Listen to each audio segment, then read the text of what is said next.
Bonjour à toutes et à tous. Je suis très heureuse de vous retrouver dans ce format vidéo. Ce temps vient compléter notre cursus en 4 soirées.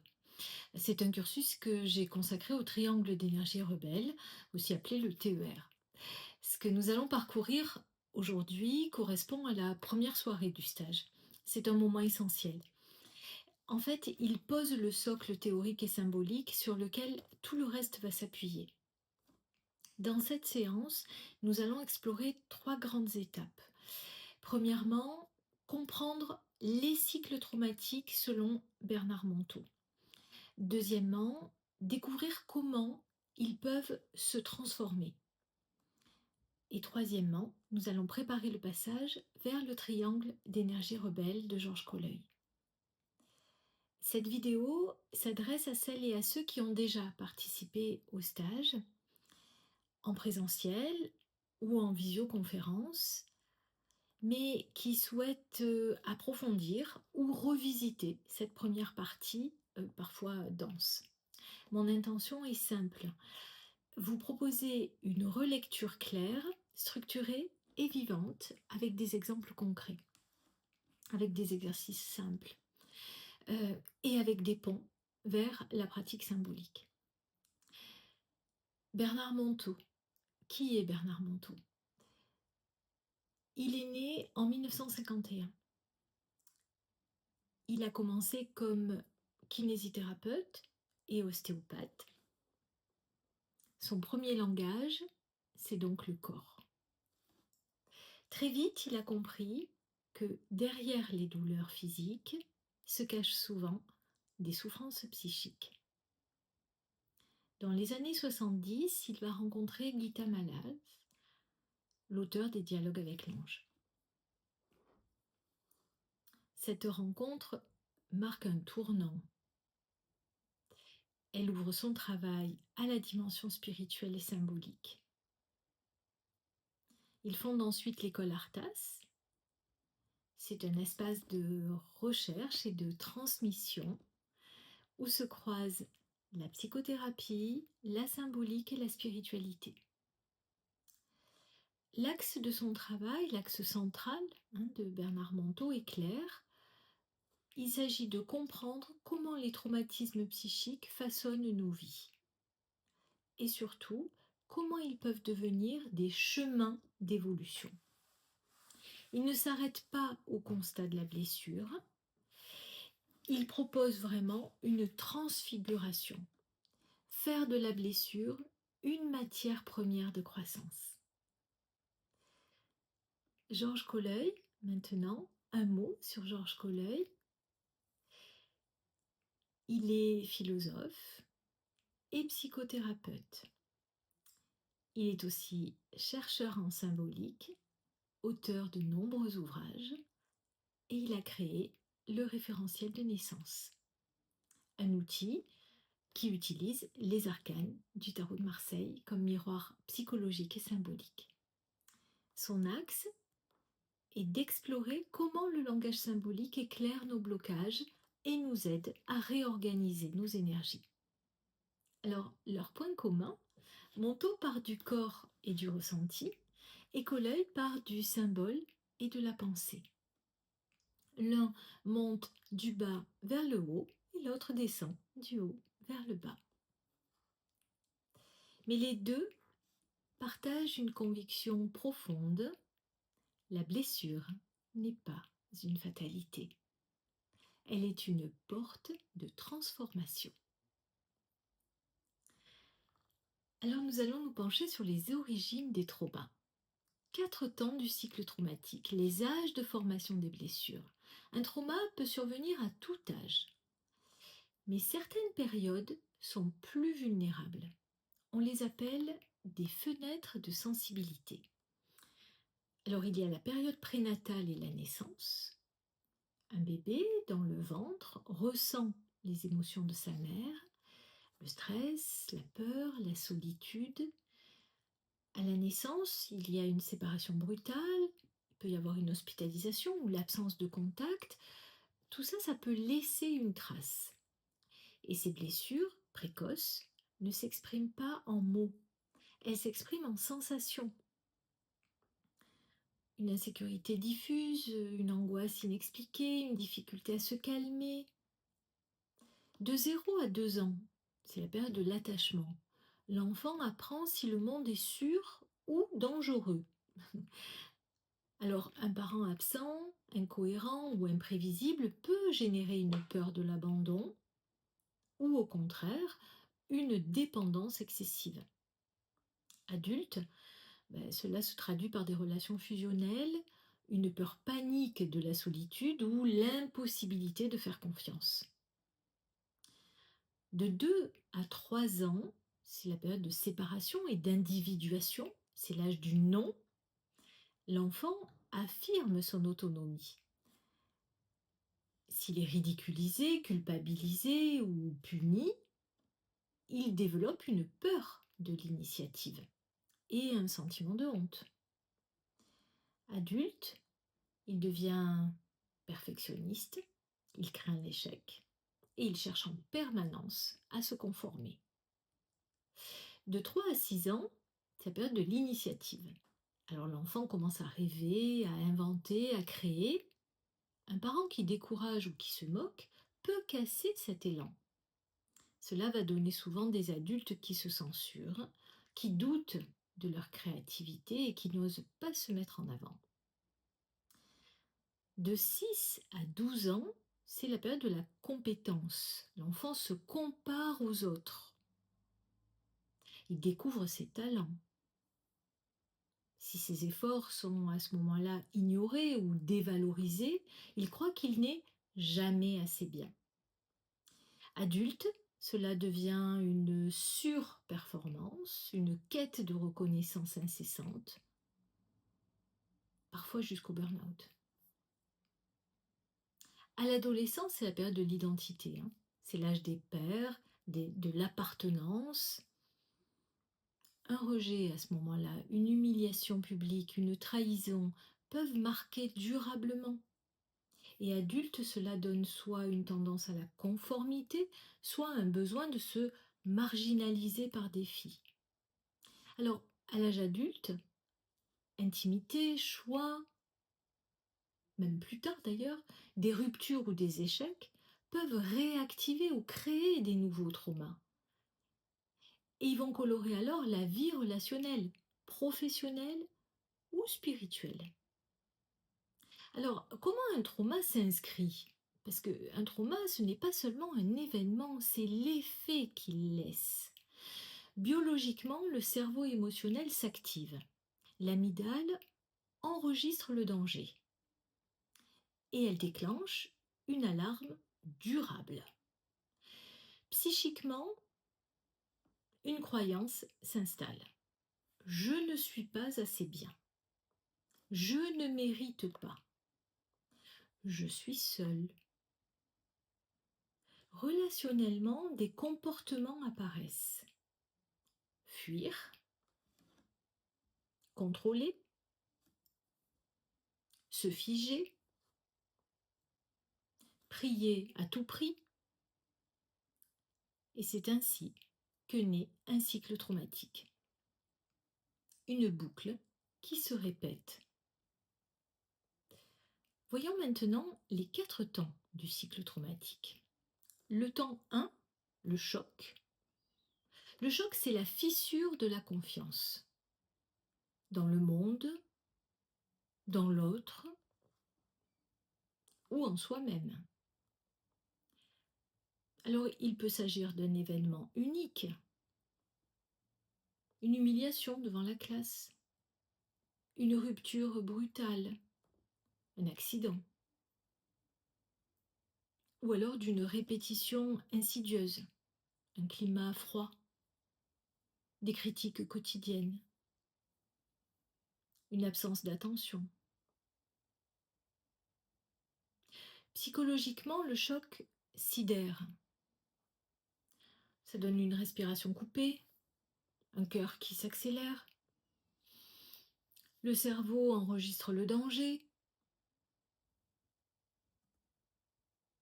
Les âges fréquents, ça se passe plutôt à la petite enfance, à l'adolescence et à l'âge adulte.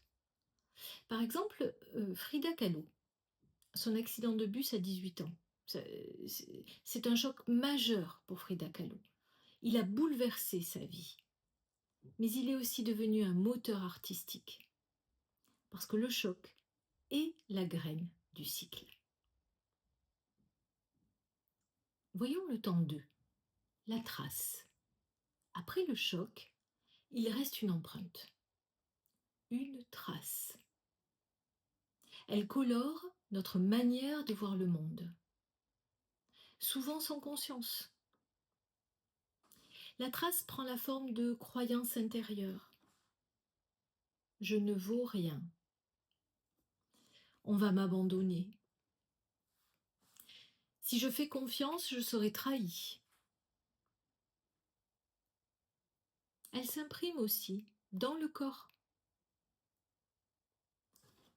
La boule au ventre, la gorge serrée, des tensions chroniques. Prenons l'exemple de Maya Angelou. Après un trauma sexuel enfant, elle est restée muette pendant plusieurs années. Et cette trace est devenue plus tard une force poétique. Parce que la trace agit comme un programme inconscient. Voyons le temps 3, la répétition. L'inconscient rejoue le trauma. Encore et encore. C'est la compulsion de répétition. On attire les mêmes situations. On choisit les mêmes partenaires. On revit les mêmes scénarios. Pourquoi? Parce que l'inconscient cherche à résoudre. Mais sans conscience, on ne fait que répéter la douleur. Prenons l'exemple de Marilyn Monroe. Abandonnée très jeune, elle a répété des relations douloureuses toute sa vie. Dans les mythes, c'est Sisyphe poussait éternellement son rocher, sans fin. La répétition, c'est le cœur du cycle traumatique. Avec le temps 4, nous voyons la cristallisation. Quand le cycle continue sans conscience, il se fige. Nous nous enfermons dans des rôles. Victime, bourreau, sauveur. La cristallisation rigidifie nos comportements. Il épuise complètement l'énergie vitale.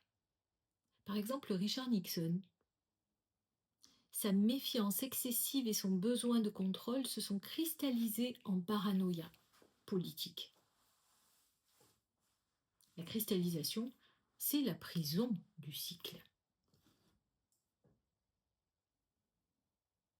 Ces 4 temps forment le cycle traumatique, un cycle qui se nourrit de lui-même, jusqu'à ce qu'une prise de conscience l'interrompe. Voyons maintenant les typologies de cycles traumatiques, parce que l'objectif, ça va être de se repérer rapidement dans son cycle dominant, comprendre d'où il vient, comment il se maintient et par où commencer la transformation. La typologie 1, nous allons l'appeler abandon hyperadaptation. Son origine probable, c'est entre 0 et 2 ans. Lors de l'attachement, le mécanisme clé, ça va être la peur de la séparation. Je m'adapte pour ne pas perdre l'autre. Alors les réponses fréquentes, eh bien ça va être plaire à tout prix, ou alors fuir le conflit, Au niveau des signes, on voit de l'angoisse quand l'autre tarde à répondre, une tolérance excessive à plein de choses, une difficulté à dire non, de la jalousie. La croyance interne, ça va être seul égale danger. Si je déplais, je perds l'amour. Alors, énergétiquement, ça va coûter. Épuisement, ressentiment silencieux, sentiment d'injustice. Alors, proposons un petit pas. Dire un besoin par jour. Dire un non par semaine. Allez, je vous propose une petite phrase. Mon lien vaut autre chose que ma suradaptation. Voyons la typologie 2. Honte, rejet, surperformance. Origine probable entre 3 et 6 ans, puis peut-être entre 6 et 12 ans. Alors le mécanisme, c'est je vaux si je réussis. Alors les réponses fréquentes, c'est de l'hyperactivité, de l'autocritique. Alors on a des signes, hein, on voit de la rumination avant chaque rendu, un effondrement face à un feedback négatif, un besoin de tout contrôler, une incapacité à déléguer. La croyance interne, c'est si ce n'est pas parfait, je suis nul. Ah, ça coûte énergétiquement. Anxiété, burn-out, impossibilité de se reposer. Allez, proposons un petit pas possible. Définir ce qui est suffisamment bon. Livrer une version imparfaite par semaine. Une petite phrase. Mon droit d'exister n'est pas indexé à ma performance. Examinons la typologie 3. Trahison, contrôle. L'origine probable, l'adolescence ou l'âge adulte. Après des promesses non tenues ou des secrets familiaux, des mécanismes se mettent en place. Si je lâche, on me trahira. Alors les réponses, il y a un contrôle excessif ou un retrait préventif. Les signes, des vérifications, des tests, de la méfiance, une alternance fusion-rupture. La croyance, c'est le monde est dangereux. Fais-toi respecter avant d'être trahi. Alors, énergétiquement, ça coûte. Des tensions relationnelles et un isolement. Allez, proposons un petit pas possible. Écrire des accords clairs. Lâcher 10% de contrôle. Une petite phrase. Je peux apprendre la confiance graduée. Typologie 4. Injustice, rancœur. Les origines, tous les âges possibles. Humiliation, discrimination, favoritisme. Les mécanismes, le monde est contre moi.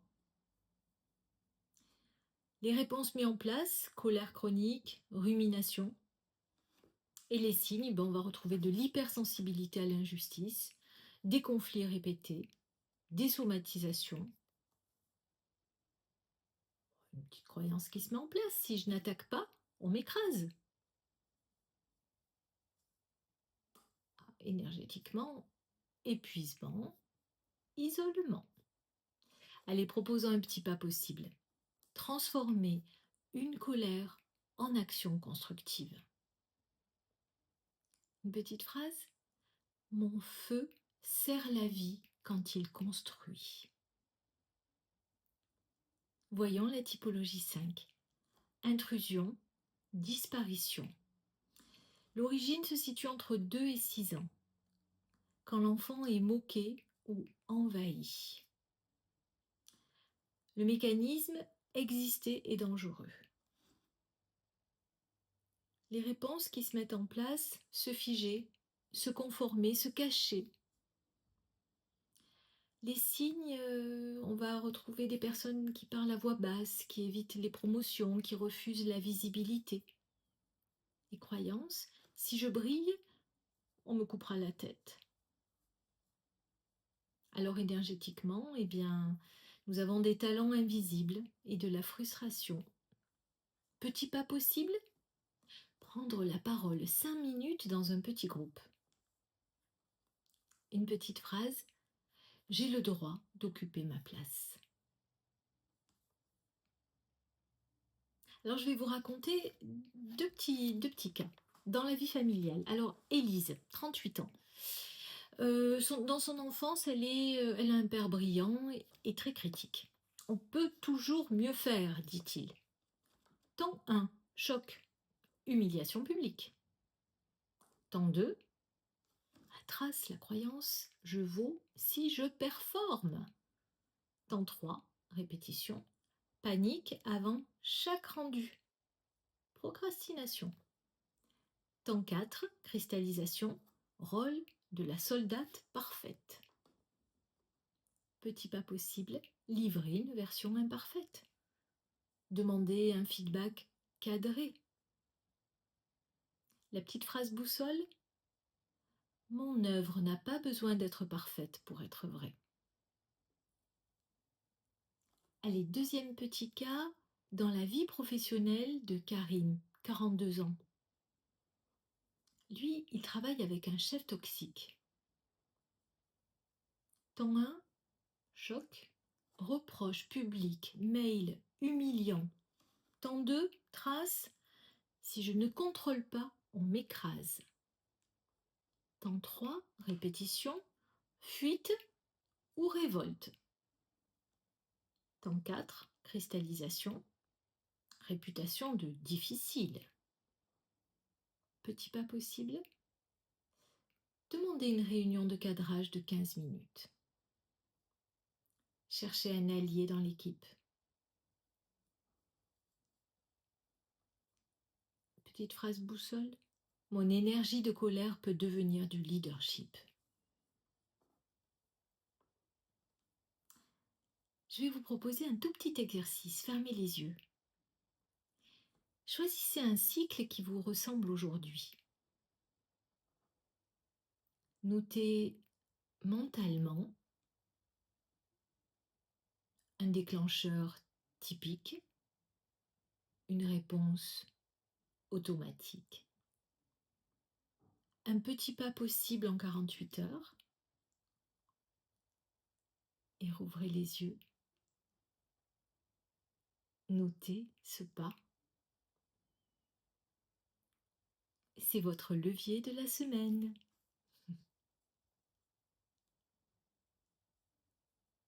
Voyons maintenant la dernière partie de cette vidéo. Je vais vous proposer d'aller voir le cycle traumatique transformé, puisque nous avons vu le choc, nous avons vu la trace, la répétition et la cristallisation. La question est, que faire de tout cela? Bernard Monteau propose une clé. La blessure peut devenir un chemin. Au lieu de rester prisonnier, on peut transformer le cycle. Les étapes du cycle transformé, ça sera de comprendre que le choc devient une porte. La trace devient une mémoire utile. La répétition devient une occasion d'apprentissage. La cristallisation devient un socle de résilience. Le trauma ne disparaît pas, il change de rôle. D'ennemi, il devient un allié. Par exemple, un abandon peut générer de la dépendance. Mais travaillé, il devient une capacité à développer l'autonomie et la présence. Une humiliation peut donner la honte. Mais transformée, elle devient sensibilité et empathie. Un sentiment d'injustice peut figer dans la colère, mais revisité, il devient une force de justice constructive. Passons tranquillement vers le triangle d'énergie rebelle. C'est ici qu'intervient ce triangle. Le triangle d'énergie rebelle a été conçu par Georges Colleuil. C'est une géométrie symbolique, un triangle qui repose sur 3 pôles. Ces pôles sont calculés à partir des lettres de votre prénom et de votre nom de naissance. Chaque lettre correspond à une valeur numérique. De ce calcul émergent 3 arcanes du tarot, les 3 pôles du triangle d'énergie rebelle.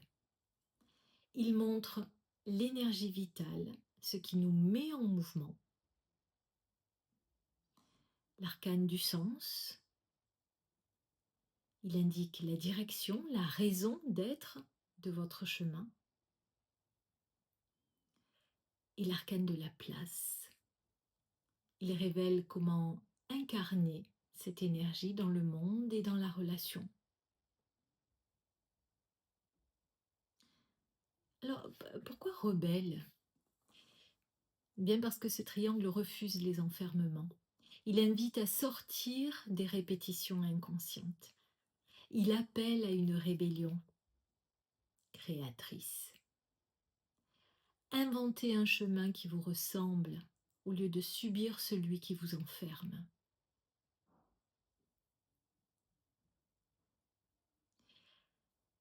Quand vous traversez une situation difficile, posez 3 questions.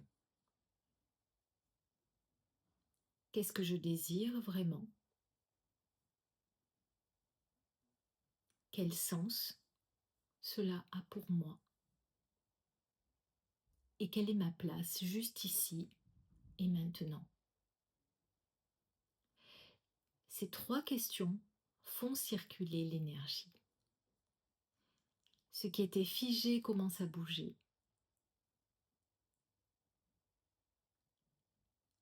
Le triangle d'énergie rebelle devient une carte, un support symbolique pour transformer le cycle subi en cycle transformé. Alors nous avons parcouru ensemble les origines des traumatismes, leur cycle en 4 temps, les typologies les plus fréquentes et enfin le passage vers le cycle transformé avec l'appui du triangle d'énergie rebelle. Alors retenez ceci. La blessure n'est pas la fin de l'histoire. Elle peut devenir le début d'un chemin. Un chemin de conscience, de libération et de création.